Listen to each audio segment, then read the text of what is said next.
विद्यार्थियों, आज की ऑनलाइन कक्षा में बी पाठ प्रथम के द्वितीय प्रश्न पत्र के अंतर्गत भारतीय संस्कृति के तत्व का विषय चल रहा था।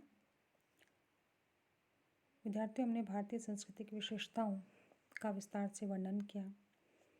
वर्ण व्यवस्था और आश्रम व्यवस्था की हमने विस्तार से चर्चा की। गृहस्थ आश्रम के अंतर्गत आने वाले त्रिऋणों को हमने समझा। अब गृहस्थ आश्रम के अंतर्गत आने वाले 5 महायज्ञों पर हम बात करेंगे। विद्यार्थियों, हमारी भारतीय संस्कृति बहुत महान संस्कृतियों में से है। भारतीय जीवन में यज्ञ का बहुत बड़ा महत्व है। हमारी प्राचीन भारतीय संस्कृति यज्ञ में ही थी और यज्ञ शब्द परमात्मा की उपासना और मनुष्य की त्याग भावना का प्रतीक बना हुआ था। भारतीय ऋषि मुनियों ने गृहस्थ आश्रम में मनुष्य के प्रतिदिन के कर्तव्यों के रूप में 5 महायज्ञों का परिगणन किया है। गृहस्थ आश्रम में प्रविष्ट हुए बिना मनुष्य 5 महायज्ञ नहीं कर सकता है और प्रत्येक गृहस्थ को प्रतिदिन 5 महायज्ञ करने ही चाहिए। वैदिक समय में इन 5 महायज्ञों का अस्तित्व था, ये महत्वपूर्ण थे, किंतु सूत्रों और स्मृति काल में इनका व्यवस्थित रूप प्राप्त होता है। विद्यार्थियों, भारतीय संस्कृति में यज्ञ पर बल दिया है, किंतु जो 5 महायज्ञ हैं वो अन्य प्रकार के श्रौत यज्ञों से भिन्न है। 5 महायज्ञ कौन कौन से हैं? 5 महायज्ञ में सबसे पहला है ब्रह्म यज्ञ। तो ब्रह्म यज्ञ का उल्लेख प्राचीन शतपथ ब्राह्मण के अंतर्गत प्राप्त होता है। प्रतिदिन वेद स्वाध्याय ही ब्रह्म यज्ञ है। वेद के इस नित्य अध्ययन अध्यापन से व्यक्ति अपने ज्ञान को बढ़ाता है, अपनी बुद्धि को बढ़ाता है। स्वाध्याय नित्य युक्तः स्यात्, मनुस्मृति में कहा है। गुरु के द्वारा शिष्य को अथवा पिता के द्वारा पुत्र को शिक्षा दिए जाते समय गुरु और पिता का स्वाध्याय स्वतः ही सिद्ध हो जाता है। वर्तमान काल में भी स्वामी दयानंद सरस्वती ने संध्या या ईश्वर चिंतन को ब्रह्म यज्ञ ही कहा है। विद्यार्थियों, दूसरा यज्ञ है देव यज्ञ। देव यज्ञ का अर्थ है सूर्य, अग्नि, प्रजापति, वायु आदि विभिन्न देवताओं के प्रति स्वाहापूर्वक अग्नि में आहुति देना।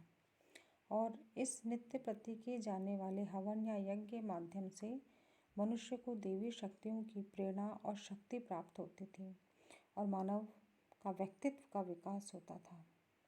तो देव यज्ञ में डाली गई जो आहुतियाँ थीं वो सम्यक रूप से सूर्य तक पहुँचती थी। उसका रस सूर्य के प्रभाव से वर्षा बन कर पृथ्वी पर बरसता था और वर्षा से अन्न की उत्पत्ति होती थी और अन्न से जो प्रजाएं हैं वो जीवन को प्राप्त करती थी।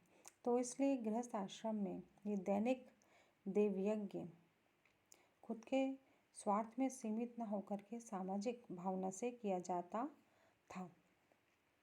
तीसरा यज्ञ है पितृयज्ञ। पितृयज्ञ में प्रतिदिन पितरों का सम्मान किया जाता है। तो सामान्य रूप से पितृयज्ञ का अर्थ है पितरों या जो मरे हुए पूर्वज हैं प्रतिदिन उनका तर्पण करना, किंतु भारतीय ऋषि की दृष्टि इतनी संकुचित भी नहीं थी। उन्होंने केवल मृत पितर ही कहना उचित नहीं समझा, अपितु अपने यशस्वी और कृति मृत पूर्वजों का प्रतिदिन तर्पण करने से के साथ साथ गृहस्थ उनके अच्छे अच्छे गुणों को भी अपने जीवन में उतारे। साथ ही अपने जो जीवित माता पिता हैं जिनके साथ वो रह रहा है, जो पूज्य जन हैं, जो गुरु जन हैं, किसी भी रूप से जिनसे शिक्षा ज्ञान, अनुभव प्राप्त किया है, उन सभी को सादरपूर्वक नमस्कार करना, सम्मान करना, प्रतिदिन उपयुक्त भोजन पान श्रद्धापूर्वक कराना, ये भी पितृयज्ञ के अंतर्गत आता है। विद्यार्थियों, तीसरे यज्ञ के पश्चात चौथा यज्ञ है भूत यज्ञ, और इसका दूसरा नाम है बलि वैश्वदेव यज्ञ। घर में प्रतिदिन जो कुछ भी भोजन बनाया जाता है, उसमें से कुछ अंश पाकशाला की अग्नि में मंत्र उच्चारण करते हुए डालकर पुनः थोड़ा सा भोजन भूतों यानी जीवों के लिए निकालना और उन्हें देना ही भूत यज्ञ कहलाता है। कहने का तात्पर्य है कि जो हमने खाना बनाया है उसमें से कुछ अंश तो हम अग्नि में स्वाहा कर देंगे और थोड़ा सा भोजन जो है वो जीवों के लिए, जैसे गाय, कुत्ता, चींटी इत्यादि के लिए जो दिया जाता है वो भूत यज्ञ कहलाता है। भूत यज्ञ से मनुष्य को त्याग पूर्वक भोग की शिक्षा प्राप्त होती है। गीता भी स्पष्ट प्रतिपादित करती है कि यज्ञ से अवशिष्ट अन्न को खाकर समस्त पापों से मुक्त हो जाते हैं। जो पापचारी केवल भोजन अपने लिए बनाते हैं, वे भोजन नहीं अपितु पाप ही खाते हैं। तो विद्यार्थियों, इस प्रकार से हमारी जो भारतीय विचारधारा है वो संपूर्ण चराचर सृष्टि में एक ही परब्रह्म की शक्ति से प्रभावित है। इसलिए भूत यज्ञ समस्त जीवों के प्रति सहिष्णुता और उदारता का पाठ हमें पढ़ाता है और व्यक्ति को आत्म केंद्रित या स्वार्थी होने से बचा लेता है। अंतिम यज्ञ है नृ यज्ञ या मनुष्य यज्ञ। नृ यानी मनुष्य, और पंच महायज्ञों में सबसे महत्वपूर्ण यज्ञ है विद्यार्थियों नृ यज्ञ यानी अतिथि सेवा।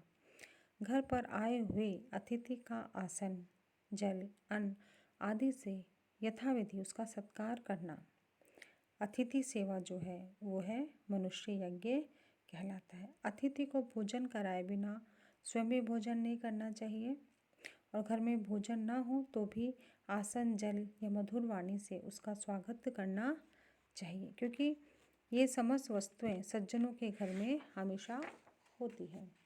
हमारी भारतीय संस्कृति में अतिथि को देव रूप में माना गया है, अतिथि देवो भव।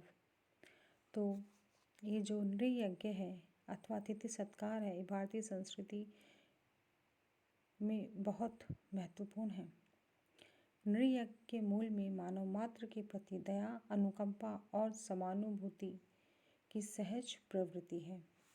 विद्यार्थियों, इस प्रकार से गृहस्थ आश्रम में ये पंच महायज्ञ अत्यंत महत्वपूर्ण स्थान रखते हैं। उस व्यक्ति को व्यक्तित्व के विकास में, उसको चरम लक्ष्य तक पहुंचाने में, उसके कर्तव्यों को समग्र प्रकार से करने में अत्यंत सहायक हैं।